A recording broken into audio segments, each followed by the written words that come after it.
Buongiorno squadra, allora siamo a Tarvisio, facciamo il sentiero del Pellegrino per raggiungere la vetta del Monte Lussari, un sentiero che tira su 1000 metri di dislivello, dicono che poi il panorama sia incredibile e questo sentiero sia una delle chicche più belle del Friuli Venezia Giulia. Adesso lo iniziamo, lo facciamo e vediamo un pochino com'è. Via si parte!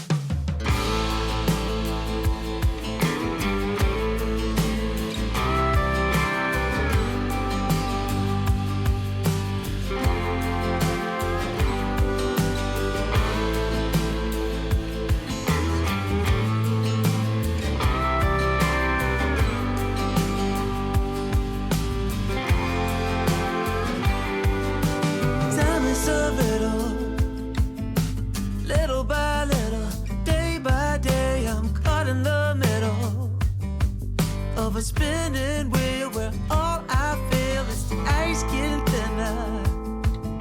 Step by step, day by day, I'm fighting a winner.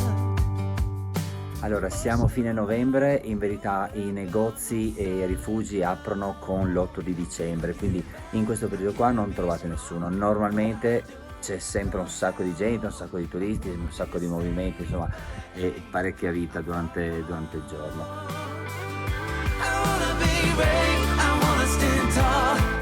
Allora, Monte Lussari raggiunto, il percorso per arrivare fino qua è di una noia incredibile, cioè noioso. Gli ultimi 200 metri si salgono, ma la prima parte è solamente una salita nel bosco senza un perché.